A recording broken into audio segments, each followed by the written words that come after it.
2 units. 10 units. 10 units. About 15 units. Young people's drinking habits are changing. More and more are drinking less.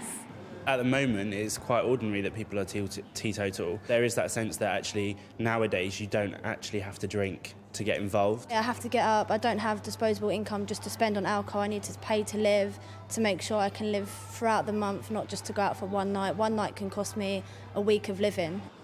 And many young people don't drink at all. It was getting in the way of what I wanted to achieve in life, for university goals and life goals in general. And for me, it wasn't really needed.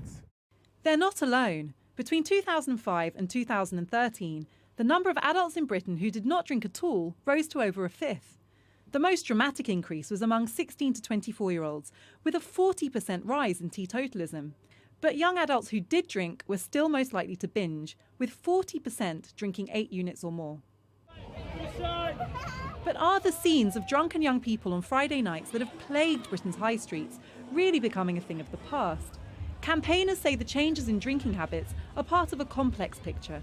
But in fact, it's probably mainly driven by the changing ethnic mix in this country. There are increasing numbers of people who don't drink at all because of religious reasons, and that's fine, that's good. But I think we have to remember that still more than half the adult population drink at least on a weekly basis.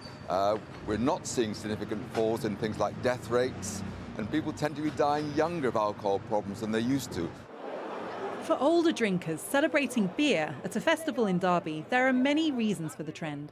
They're seeing habits that they don't want to repeat. Maybe they're being educated and the education is getting through, I think. So I think they make a choice as well between when they do or don't drink. They either do it or they don't do it at all.